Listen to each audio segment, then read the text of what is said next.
n'y a plus de macronistes sur ce plateau, en attendant évidemment qu'ils reviennent, mais Juliette Méadel vient de quitter le plateau. Il n'y a plus personne, donc sans doute pour défendre ce macronisme. Peut-être dans le pays non plus. Peut-être dans...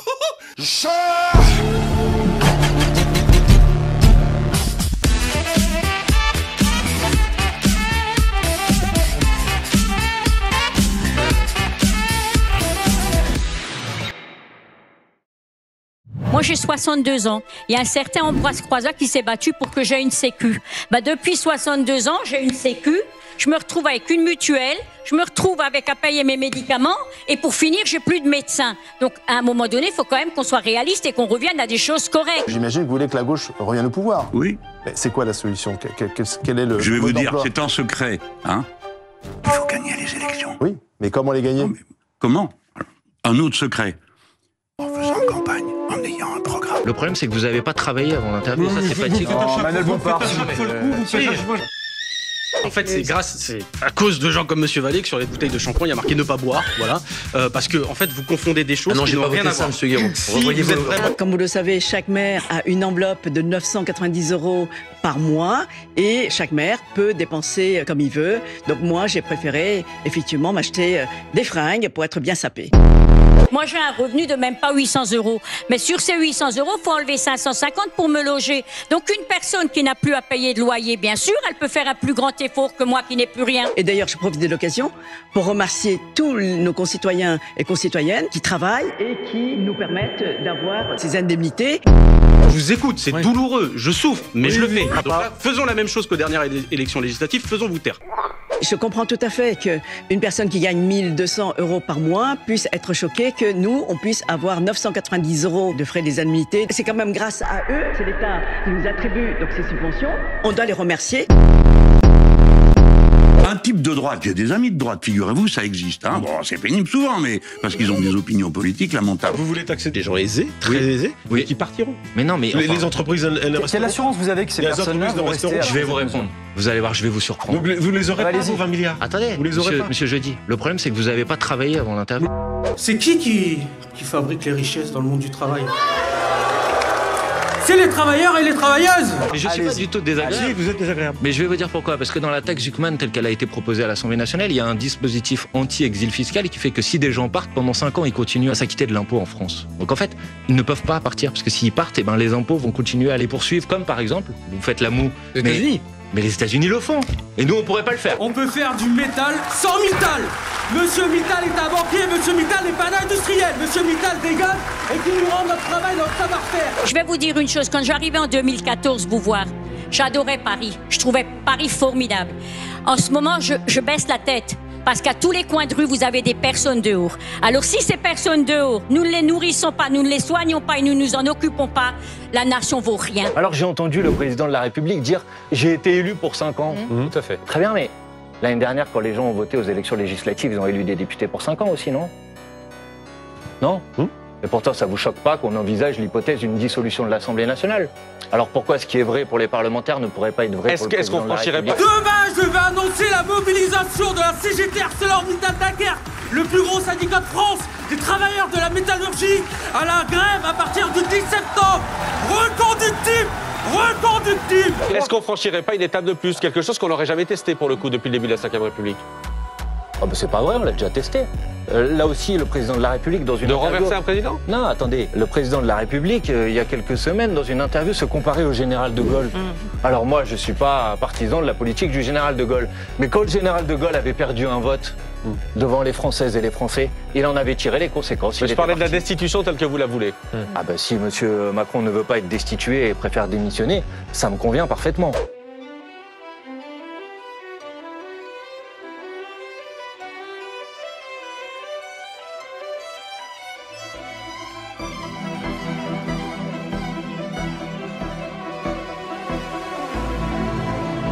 Le mouvement Bloquons tout a démarré ce matin. Partout en France, des actions violentes ont éclaté. On a vu des images également qui étaient très violentes. Vous n'êtes jamais dans l'outrance. Pardon? Vous n'êtes jamais dans l'outrance. Et vous, madame? Mais je vous pose la question. Mais moi On aussi, est je vous la parfois pose. tous dans l'outrance. Habillés de couleur sombre, visage masqué ou cagoulé. Les images que je vois là qui me désespèrent. Ah, Est-ce on que est c'est tous pas, dans est-ce que l'outrance. c'est pas le problème qu'on évoque ce soir? Mais je suis sincère dans ma question, Oui, c'est oui. incapacité, y compris Oui. en tant qu'observatrice Oui, de la oui. vie politique. Non, vous êtes Le participant. niveau. Les policiers qui sont sur le terrain ce matin, vous avez des jeunes gens, des voyous, qui vont s'en prendre à eux. S'il y a des actions violentes mercredi, vous condamnez? J'aimerais bien qu'on me dise autre chose que « avec vous, c'est la pagaille ». Le ministre de l'Intérieur a dit que j'étais un esthète de la violence. Ce type, hier, est responsable des seuls incidents qui se sont produits dans ce pays, tellement la troupe est mal commandée, que c'est elle qui a mis le feu à 2 reprises. Une interview pour un média, s'il vous plaît, indépendant. Attends, merci beaucoup. C'est un peu lâche quand même. Moi, j'ai une question. Pourquoi, pour un mec de droite, tu fais autant la victime? Je pensais que l'idéal masculin à droite, c'était les hommes virils, etc. Toi, t'as apeuré partout, même en manif syndicale. Regarde, il est sur la pointe des pieds, ce qu'il laisse, il est grand. Regarde.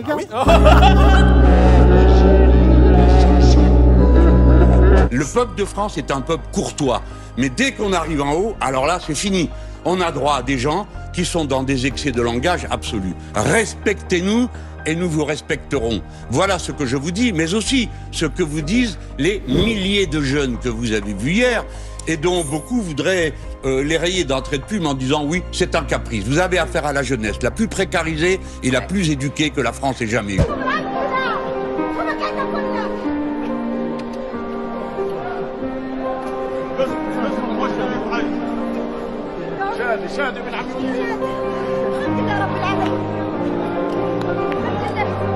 Aujourd'hui, à l'hôtel de ville, on voit des drapeaux de la haine. Moi, je pense à ces otages, je pense à ces familles, je pense aux dômes de fer. Je pense aux roquettes. Attends, c'est moi ou elle est en train de pleurer pour des roquettes là? Bah ouais, soutien aux familles des roquettes qui se font péter la gueule par les enfants palestiniens. Ah non, c'est pas dans ce sens là en fait. Bon, moi je suis là pour vous dire qu'on a lancé notre levée de fonds pour l'année 2026. Parce que mine de rien, tout ce que vous voyez là, c'est du travail. Par exemple, là, Sybille elle a fait ce montage, moi je fais le glusap. Et comme on est un média 100% indépendant, bah sans vous, on est rien. Donc n'hésitez pas à nous faire un don là maintenant sur notre page Tipeee. Notre survie dépend de vous, le lien est en description. Allez, je vous laisse avec le GOAT. Est-ce que vous craignez la commission d'enquête sur les liens entre la France insoumise et l'islamisme et l'anti-islamisme? C'est une idée pathétique et ridicule de mon point de vue, mais je pense que ça risque d'être surtout un boomerang pour ceux qui l'ont engagé, puisque vous savez que c'est plus une commission d'enquête sur la France insoumise, puisque celle-ci a été retoquée, c'est une commission d'enquête générale sur les liens entre les formations politiques et des réseaux terroristes. Tous les jours, je pense aux enfants qui sont traumatisés. Il dit une vie égale une vie égale une vie, c'est la propagande du Hamas. Donc, puisque cette commission d'enquête va avoir le jour, j'espère qu'on pourra convoquer par exemple Monsieur Sarkozy, dont les liens avec la Libye sont assez avérés. Dans la République, il n'y a pas d'impunité pour celui qui viole la loi. C'est une première sous la Ve République. Un ancien président condamné en première instance à 5 ans de prison ferme. J'espère peut-être qu'on pourra convoquer des dirigeants du Rassemblement National. Il semble que ce soit un ancien membre du Rassemblement National qui ait fourni les armes de l'attentat de l'Hypercacher, par exemple. Vous avez été condamné, monsieur Odoul. La LFI, il n'y a pas de condamnation. Faites-leur un procès pour antisémitisme. Antisémitisme, il n'y a pas de condamnation. C'est blâmable. Je sais que vous avez une tenue militaire là aujourd'hui. Je sais que c'est peut-être pour célébrer quelque chose, mais très clairement, tout va bien se passer. On peut dialoguer tranquillement.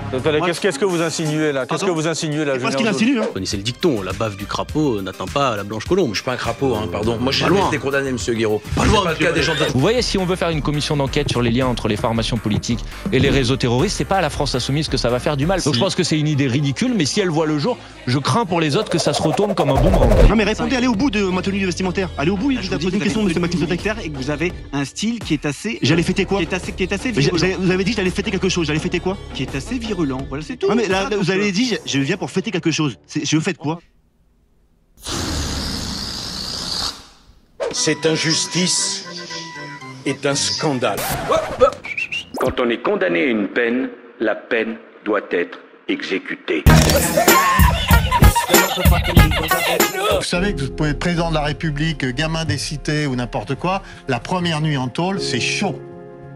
Quand je vous dis que c'est chaud, c'est chaud. Ça veut dire quoi? Ça veut dire que vous êtes à 17h fermé, vous entendez ce bruit horrible des 2 loquets qui se ferment et vous savez que vous ne pouvez plus sortir, et vous entendez les bruits de la prison, et vous êtes seul avec vous-même. Et c'est la première fois que vous êtes enfermé. Et qui que vous soyez, je dis bien qui que vous soyez, c'est très dur. La justice n'est pas suffisamment sévère. Un jeune mineur, 24 vols. Il est condamné à quoi? Ce laxisme-là, on n'en peut plus. Un sentiment d'impunité parce qu'on n'ose pas une peine de prison. Il faudra assumer la sanction. Il ne faut pas qu'il y ait deux poids, deux mesures. Une étoile, une star a rejoint le ciel, Thomas Soto. Et est-ce qu'on peut réclamer plus d'ordre, plus de fermeté, plus de justice comme vous le faites depuis le début de cette interview et s'en prendre aux juges quand une décision ne vous convient pas? Je pense que les juges...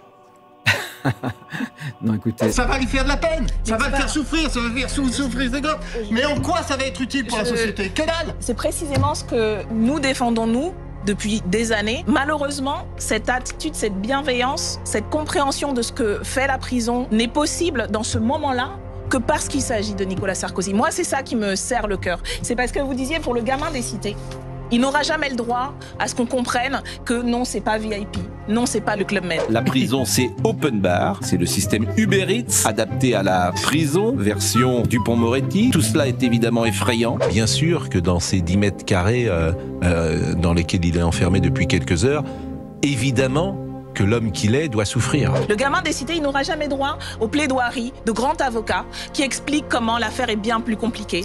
Il aura droit, par contre, à un déluge de discours, notamment, effectivement, des mêmes gens qui, aujourd'hui, sont d'une bienveillance avec monsieur Nicolas Sarkozy en expliquant à quel point c'est une injustice. C'est un choc pour des gens comme nous. C'est-à-dire que pour un gangster, c'est un accident du travail. Pour des gens comme nous, c'est terrible. Et il y a trop de gens dont la vie est complètement brisée, en fait, par ce qu'on leur inflige. Et on leur inflige parce qu'il y a des politiques qui, aujourd'hui, expliquent que Nicolas Sarkozy n'a rien à faire en prison et qui sont sans pitié, tolérance zéro, pour des dizaines et des dizaines de gens qui parfois même ne sortent pas de prison, parce qu'ils finissent par en finir en fait en prison. On n'est pas fait pour ça, nous ne sommes pas des animaux. Il est innocent, c'est absolument sûr. Vous êtes un ami de Nicolas Sarkozy? Nicolas Sarkozy, je ne sais pas combien d'années de prison il va faire. Autre titre de l'actualité, Nicolas Sarkozy est sorti de prison. La Cour d'appel de Paris a accepté sa demande de libération. Il aura finalement passé 20 jours en détention. Ce matin, à l'Assemblée nationale, il y avait une motion de destitution. Cette motion de destitution n'a pas pu être votée parce que le Rassemblement national, au bureau de l'Assemblée nationale, s'est abstenu sur ce sujet. Et Madame Le Pen, en vérité, elle a un agenda caché. Son agenda caché, c'est qu'elle ne veut pas la démission du président de la République ou le départ du président de la République parce que dans une élection présidentielle anticipée, elle ne pourrait pas se présenter. Je suis prêt à parier que Mélenchon contre Le Pen, le front, d'une part, version faible, le front républicain n'est pas du tout garanti en faveur de Mélenchon. Version forte, il se pourrait qu'un front républicain se reconstitue, mais contre Mélenchon. Le problème Mélenchon, moi je suis tout à fait prêt à en parler sur... Une autre fois, monsieur Duhamel. Et qu'est-ce qu'elle veut? Elle veut une dissolution de l'Assemblée nationale. Elle veut être première ministre. Avec l'objectif, à la fin, de pouvoir faire voter une loi d'amnistie pour ensuite pouvoir être candidate à l'élection présidentielle de 2027. Donc les gens qui nous donnent des leçons en disant « nous, on est les seuls à nous préoccuper de notre pays », en vérité, elle se préoccupe de son cas personnel. Voilà ce que je dis, parce que tout le monde le sait, tout le monde le pense, mais personne ne le sait. Aujourd'hui, ils se disent il faut trouver un système qui exclut Mélenchon, et peut-être aussi c'est à vous, peut-être, parce que parfois vous leur parlez durement. Ah bon? Ah oui. Ah bon? Eux, non. Vous avez dit je ne les aime pas. Ah mon Dieu, je vous aime tous.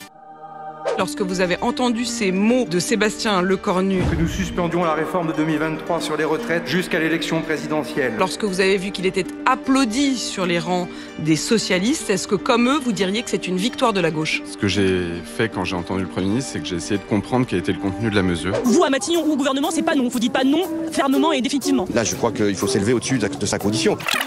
Et moi, j'ai pas la volonté de laisser le chaos s'installer et l'extrême droite utiliser le chaos. Il ne dit pas oui, il ne dit pas non. C'était limpide, hein. Voilà. Le retour de François Hollande. Le socialisme, on comprend rien. Aucun socialiste n'acceptera jamais de devenir le supplétif de la Macronie. Après avoir entendu le Premier ministre qui a ouvert sur un certain nombre de sujets, je souhaite effectivement que nous puissions avancer et donc nous ne censurerons pas le Premier ministre. Il s'agit d'un décalage de la réforme des retraites, d'un décalage de calendrier qui maintient la retraite à 64 ans, qui maintient le passage accéléré à 43 annuités, mais qui, pour quelques générations, le décale de 3 mois. Ça n'est ni l'abrogation ni la suspension, c'est le décalage d'une échéance. Vous étiez opposant? Oui. Vous ne l'êtes plus?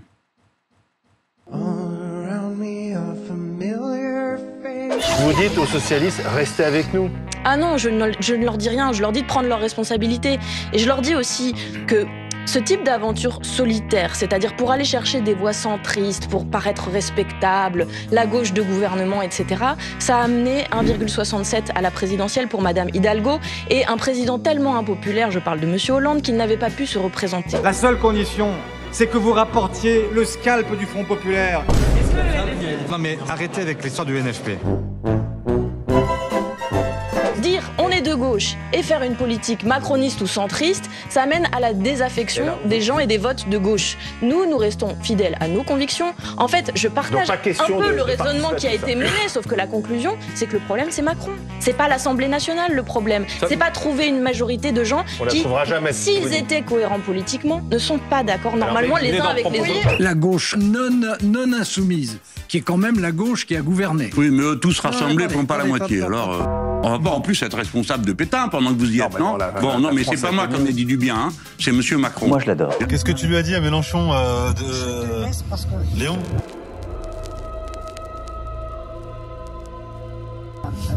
Je lui ai dit que il faut jamais se décourager. Et j'ai dit, quand on t'attaque beaucoup, ça veut dire que tu gênes beaucoup. Alors, moi, quand je gêne, je suis heureux. Et qu'est-ce qu'il a répondu, lui?